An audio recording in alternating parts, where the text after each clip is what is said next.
Today I want to have a little bit of a rant, a cathartic rant, and beyond the rant also hopefully provide value and assistance with solutions, and talk about the three biggest problems for petite women. I've spent years of trial and error trying to figure out what suits me and wondering why it was that so many things that I bought and tried on just didn't work for me, and getting really frustrated. And so I think I wanted to make this whole channel, but also this video, to provide some kind of indication to say that you're not going crazy, and actually it is a little bit difficult to find the right clothes for you when you are a petite woman, but not to despair. And if you shop in a targeted way, then hopefully I can save you from spending hours and hours and lots of wasted cash buying things that don't suit you. Okay, so let's start with the obvious one, which is that things just simply don't fit you. Whenever I buy a pair of trousers, I have to assume that I'm going to be taking them up by several inches. Even with a high pair of heels, they're going to be dragging along the floor and in a way that's just completely a no-go. I have to factor in that it's going to take me typically about 6 months to do the very simple admin of either going to the dry cleaners and having them adjust the length, or doing that but also first standing in front of the mirror in my heels at home with a tape measure,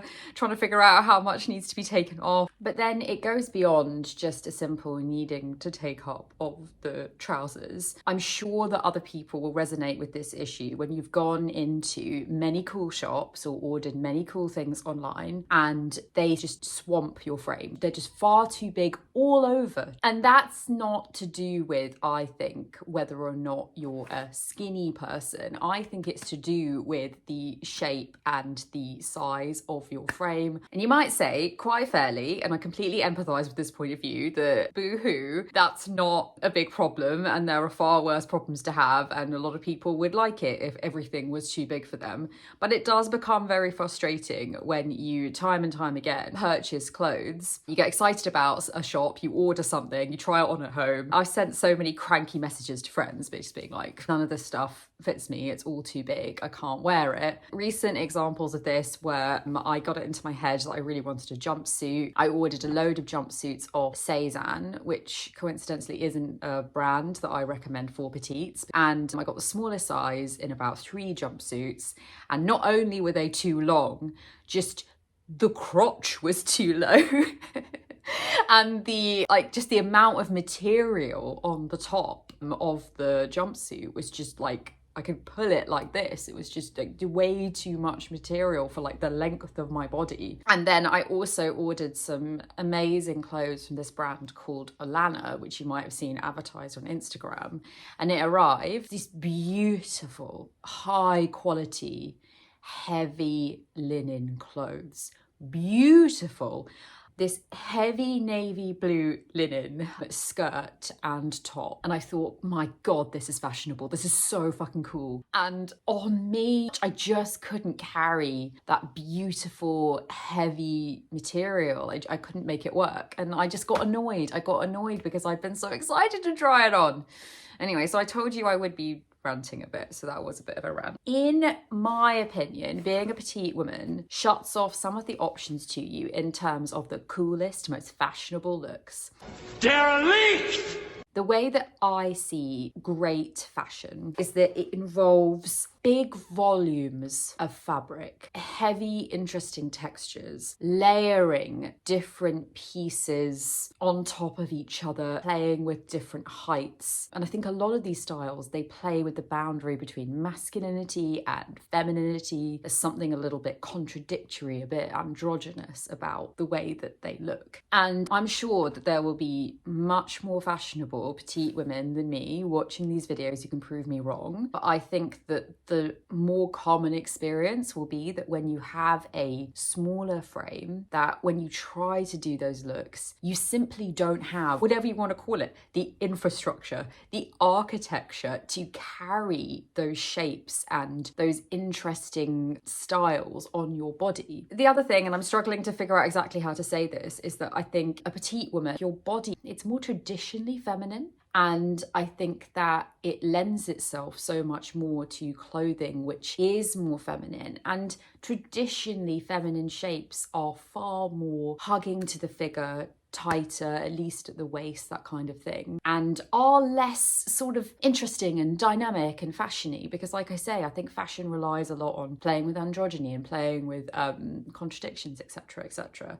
So the clothes that tend to suit you will be much more traditionally feminine rather than fashionable. And I think what really fits with my theory was watching that brilliant show Nobody Wants This with Kristen Bell in it. She stands at 5'1". She has a very petite frame, and in the show they styled her quite rightly in close-fitting jeans and dresses, and not in anything particularly sort of avant-garde or oversized or high fashion. And I don't think that's any coincidence. So number 3 in this very therapeutic rant is doing casual, doing it well is difficult. I have this image in my mind of this girl, and she is wearing a pair of jeans, cool trainers, some kind of like slightly unbuttoned open shirt with some jewelry, and an oversized jacket and maybe a cap. I have found that when I have tried to do that more cool girl casual look,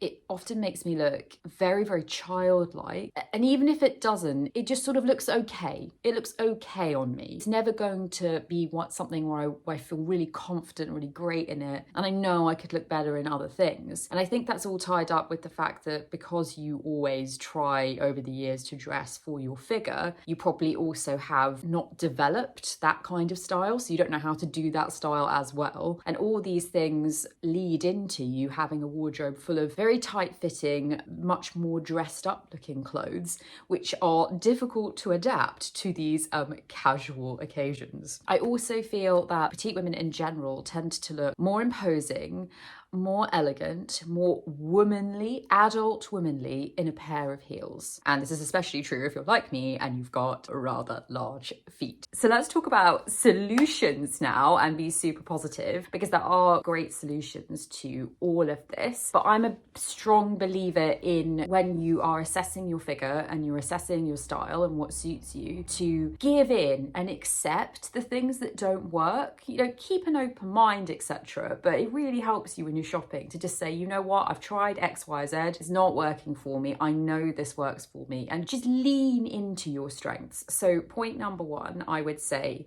is to lean massively into femininity. Just go for it. Wear the beautiful feminine dresses which are tight to your figure or are like this and they're a wrap around your waist. Go to occasions in a dress because that's what makes you feel beautiful, and it's your style and it's what you want to wear, and withstand the comments which used to really bother me, but I think I'm getting over it a bit now as I get older. In an era where we have gotten so used to everything being so casual, it's okay to be the one who's just a bit more dressed up. Point number 2 is lean into kind of sumptuous fabrics. So go for beautiful patterns like a lovely polka dot or something a bit crazy and zany like this in a lovely silky fabric. Like beautiful, exciting colours, and get your fashion pop that way. Wear those with a big pair of earrings. The number 3 is put volume in the right places.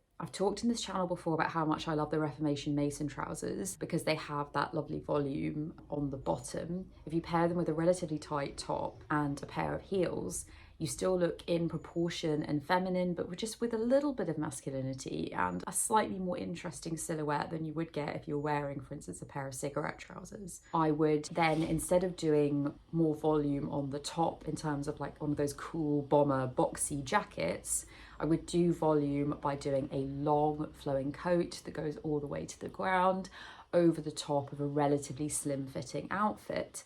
That gives you those nice contrasts and levels and layering in your outfit, but again in a way that doesn't overwhelm you and seems to work proportionately, again hopefully with a pair of heels. Okay, number 4 is giving in to a bit of tailoring. I think there's a lot of resistance to getting things tailored. People say, well, why would I spend a good amount of money on a piece of clothing if I then have to go and get it tailored? And I think that's seeing it the wrong way. You're barring yourself off from a lot of things that you might really love to wear. I bought this dress in Bash in the sale for about 50% off, and I then went and spent about 20 to 30 quid getting it properly altered. I had it taken up, I had it taken in at the waist, I had material removed from the shoulders so that it sat higher, and I've worn it for years on so many occasions because it fits me perfectly and I feel really confident in it. So I think particularly if you can find something in the sale, then get it altered. But in general, just if you think you're going to really love something, take the effort, take the time, get it altered. I promise you won't regret it. And then number 5, my last tip, and I'm going to make a whole separate video on this, is learning which shops work for petite women. For instance, I've already mentioned that as much as I adore Cezanne, I try on their clothes and they're simply too big for me. Anyway, so I really hope that was useful, and look out for more videos and like and subscribe if you would like more petite dressing content. Bye.